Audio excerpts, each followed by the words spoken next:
बिस्मिल्लाहिर्रहमानिर्रहीम। अस्सलामु अलैकुम students, welcome to my YouTube channel.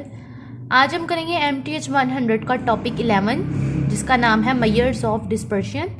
ठीक है, तो हम कौन सी मेजर ऑफ डिस्पर्शन को करने जा रहे हैं स्टडी, तो ये आपको गिवन है। आज हम डिस्कस करेंगे रेंज को, interquartile range, mean absolute deviation and variance and standard deviation. ठीक है, तो देखिए रेंज हमारे पास क्या होती है। रेंज हम फाइंड करते हैं कि हमारे पास वैल्यूज़ गिवन है, ऑब्जर्वेशंस गिवन है, उनमें से सबसे लार्जेस्ट वैल्यू में से हम स्मॉलेस्ट वैल्यू जो सबसे होगी उसको माइनस कर देंगे तो हमारे पास आ जाएगी रेंज। ठीक है, इन्होंने एग्जाम्पल से भी बताया हुआ है कि आपके पास लार्जेस्ट वैल्यू अगर 72 है, ठीक है, उसमें से आप सबसे स्मॉलेस्ट वैल्यू 48 को माइनस करते हो तो आपके पास 24 आ जाए। ठीक है, तो ये आपके पास 24 जो होगी ना, ये रेंज होगी। ठीक है, इसी तरह से है लिमिटेशन ऑफ रेंज। देख ले, कहते हैं range is limited as it does not give the pattern of distribution in the middle. कहते हैं कि आपके पास जो रेंज होती है वो लिमिटेड होती है। क्यों? क्योंकि इसमें पैटर्न नहीं होता है डिस्ट्रीब्यूशन का मिडल में। ठीक है, आपने बस देखना है कि सबसे स्मॉलेस्ट कौन सी है, सबसे ग्रेटेस्ट कौन सी है, और आपने जो है उनको आपस में जो है ना माइनस कर देना, ग्रेटेस्ट में से स्मॉलेस्ट, तो आपके पास आंसर आ जाएगा। तो मिडल वैल्यूज को मतलब डिस्कस करने की इसमें ज़रूरत नहीं है। ठीक है, उसके बाद देख लें क्वांटाइल्स क्या होती हैं। The quantiles are values which divide the distribution such that there is a given proportion of the observations below the quantiles. भाई क्वांटाइल्स हमारे पास ऐसी वैल्यूज होती हैं जो डिस्ट्रीब्यूशंस को डिवाइड करती हैं। ठीक है, देखिए क्वांटाइल्स बेसिकली है क्या, ये हमारे पास है क्वांटाइल्स। सबसे पहले आपके पास है क्वार्टाइल्स। ठीक है, क्वार्टाइल्स क्या करती है, डिस्ट्रीब्यूशन डिवाइड करती है क्वार्टर्स में। ठीक है, कि आपकी जो है ना जो डिस्ट्रीब्यूशंस हैं वो कितनी जो है ना डिवाइड होंगी, कितने क्वार्टर्स उसके बनेंगे। ठीक है, उसके बाद है क्वांटाइल्स। ठीक है, quantiles the distribution is divided into fifths. अगर इसको आप 5 पार्ट्स में डिवाइड करते हैं ना, तो ये आपके पास होगी क्वांटाइल्स, ये क्वार्टर 4 होगा। ठीक है, इसी तरह से डिसाइल्स क्या होती हैं, डिस्ट्रीब्यूशंस को डिवाइड किया जाता है 10 पार्ट्स में, और परसेंटाइल डिस्ट्रीब्यूशन को जब हम डिवाइड करते हैं 100 पार्ट्स में। ठीक है, इसके लिए भाई इन्होंने ये हमें बता दिया है कि आप कैसे पुट करोगे इन वैल्यूज़ को। जैसे आप क्वार्टाइल्स फाइंड करना है, फिर आप क्या करोगे, n+1 y डिवाइडेड बाय, अगर क्वार्टाइल है तो यहाँ पे 100 की जगह 4 आ जाएगा। ठीक है, अगर आपके पास क्वांटाइल्स है तो फिर 100 की जगह 5 आ जाएगा। अगर डिसाइल्स है तो 100 की जगह 10, और ये परसेंटाइल के लिए तो इसलिए 100 की जगह हमने 100 ही लगाए। ठीक है, 100 लगाए। उसके बाद एग्जाम्पल से ये चीज़ उन्होंने समझाई हुई, ऑब्जर्वेशंस फाइंड करनी है 75%, तो भाई 75% can be identified in 9th value. ठीक है, 9th वैल्यू में आपने बतानी है, तो फिर 11+1 डिवाइड 75 है आपके पास, 75 डिवाइडेड बाय 100%, क्योंकि 100% में से 75% बताना है।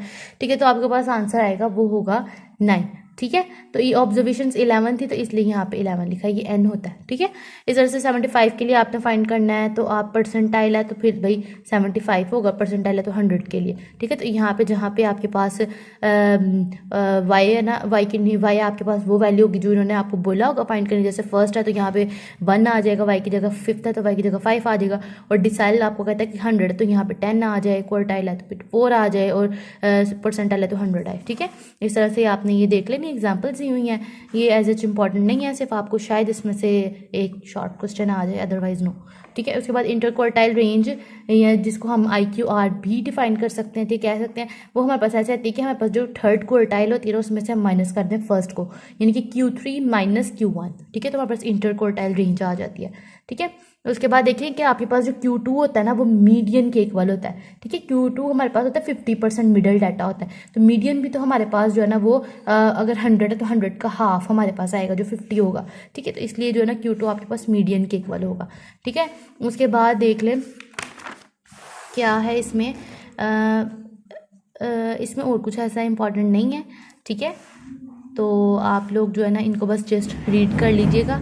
यहाँ पे इन्होंने कहा हुआ कि find the median and the interquartile range. तो आपके पास जो है ना अगर ये टेबल गिवन किया हो तो आपने क्या फाइंड करना है, Q1।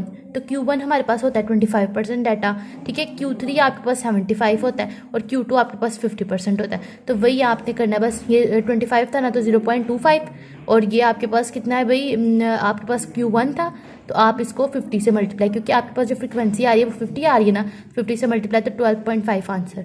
इस तरह से 75% के लिए फाइंड करना है ना, तो 0.75 यानी कि परसेंटेज को आपने ये परसेंटेज जगह 100 लगा के तो 0.75 आ जाएगा, और इसको 50 के साथ जो है ना मल्टीप्लाई करके तो आपके पास ये सारे आपके पास CF आते जाएंगे। ठीक है, क्यूमुलेटिव फ्रिक्वेंसी इस तरह से आपके पास जो है ना आती रहेंगी। ये भी CF आपने फाइंड करना है, तो इस तरह से 0.5 50 का, और इसको 50 के साथ मल्टीप्लाई किया तो 25 आ जाएगा, और कुछ भी नहीं था इसमें। ठीक है, तो ऐसा डिस्कस करने वाला। उसके बाद आ जाता है बॉक्स एंड विस्पर। ठीक है, तो कहते हैं कि the 5 number summary can be converted into useful diagram called box and whisker sorry. तो ये कहते हैं कि आपके पास जो डायग्राम बनेगी ना, आपके पास 5 समरीज को, वो जो है ना हम इसको स्टडी करेंगे और जो है ना शॉर्ट बनाएंगे, समरी बना लेंगे, वो है बॉक्स एंड विस्कर। ठीक है, और इसको हम बॉक्स प्लॉट भी कहते हैं। इसमें स्टेप्स दिए हुए हैं भाई, वो कौन से, जैसे आपने मीडियन भी फाइंड करना था, Q1 Q3 इस तरह से इंटरक्वार्टाइल रेंज।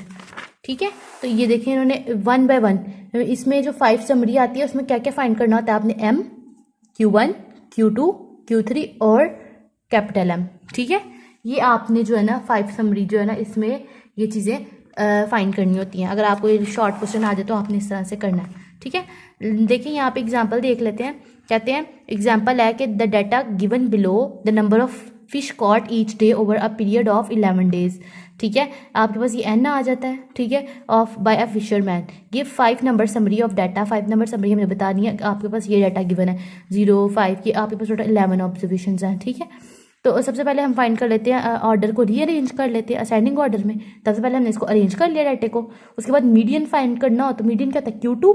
ठीक है, मिडल मोस्ट वैल्यूज होती हैं, तो आप इनको काउंट कर 11 वैल्यूज है। 11 वैल्यूज के लिए हम क्या करते होते हैं, मीडियन फाइंड करना, तो n+1 divide by 2, odd number है ना 11 है, तो आपके पास आ जाएगा 12/2, तो आपके पास यहाँ पे आ जाएगा 6। ठीक है, इट मीन्स कि 6 वाली वैल्यू आपके पास होगी मीडियन, 1 2 3 4 5 एंड 6, इसका मतलब है ये 4 आपके पास मीडियन आ जाएगा।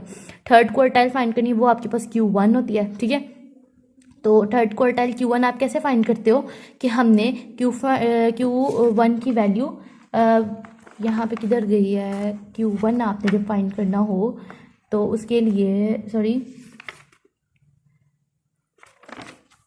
Q1 आपने फाइंड करना है ना, यहाँ पे था lower the third quartile, third, तो वही आपने L+H/F N/3 - C, यानी जहाँ पे आप लगाते ना L+H/F N/2 - C, तो जहाँ पे आपके पास N होगा उसकी जगह 3 पुट करना है, तो आपके पास जो है ना क्वार्टाइल रेंज आ जाएगी 2। ये आपके पास 2 आ रही है। इसी से Q3 फाइंड करना है, Q3 आपके पास 8 आ रहा है।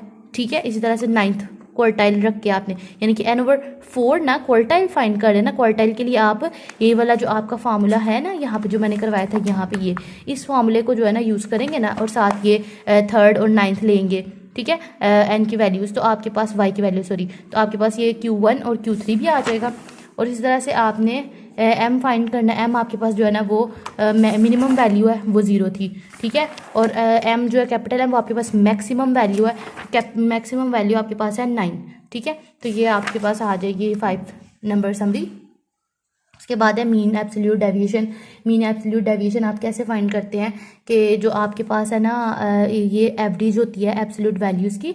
ठीक है, deviation of individual observations for the arithmetic mean. भाई सेम अर्थमेटिक मीन क्या होता था, summation x divided by n, ये होता था ना। इसकी जगह हमने क्या करना है, जब एवरेज फाइंड करनी है एब्सोल्यूट की, तो क्या करेंगे, सम x - x absolute divide by n, यानी कि x बार पहले फाइंड कर लेना, मीन फाइंड कर लेना है, ये x है, ये x बार की इक्वल होती है पूरी वैल्यू। इसका मतलब है पहले हमने मीन फाइंड करना है, और उसको जो है ना 1 by 1 x की वैल्यू से ऑब्जर्वेशन से, जैसे ये x है ना टोटल आपके पास, तो आपने क्या फाइंड करना है, x - इसका आपने सम निकाल लेना इन इसका टोटल, और जो इसका सम आएगा ना उसको आपने माइनस कर देना है 1 by 1 इन सब में से। ठीक है, उसके बाद आपने लेना एब्सोल्यूट। एब्सोल्यूट मतलब कहता है कि जिन वैल्यूज़ के साथ माइनस है ना वो खत्म हो जाएगा, माइनस खत्म हो गया, आपके पास सारी वैल्यूज़ पॉजिटिव आ जाएंगी। तो ये आपके पास जो है ना इस टोटल को आप डिवाइड कर दोगे, टोटल नंबर ऑफ वैल्यूज़ कितनी है काउंट करके, तो आपके पास जो है ना मीन जो है ना आ जाएगा एब्सोल्यूट डेविएशन का।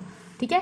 उसके बाद वेरिएंस का फार्मूला क्या होता है, वेरिएंस आपके पास होता है sigma square 1/n summation x minus x bar का स्क्वायर, यानी कि इस होल फंक्शन का जो x माइनस एक्स बार है ना, इसका होल स्क्वायर फाइंड कर लेना तो आपके पास आ जाता है वेरिएंस। और जब डेविएशन फाइंड करना हो, स्टैंडर्ड डेविएशन, तो आप इस होल के ऊपर जो है ना स्क्वायर रूट ले ले दोनों साइड पे, तो ये आपके पास आ जाएगा sigma equals to 1/n summation x minus x bar का होल अंडर रूट। तो ये आपके पास स्टैंडर्ड डेविएशन इस तरह से आ जाता होता है, ठीक है। यानी कि वेरिएंस के ऊपर स्क्वायर रूट ले लो तो स्टैंडर्ड डेविएशन आपके पास आ जाता है, ठीक है। नेक्स्ट एग्जाम्पल से ये चीज़ बताई हुई है, आप इस एग्जाम्पल को सॉल्व कर लीजिएगा, ठीक है। इसमें आपने सिग्मा स्क्वायर फाइंड करना है जब, तो आप x माइनस एक्स बार का स्क्वायर लगाओगे, और स्टैंडर्ड डेविएशन फाइंड करना हो तो आप ऊपर जो है ना इसका स्क्वायर रूट ले लोगे, और इसमें कुछ भी नहीं है, ठीक है।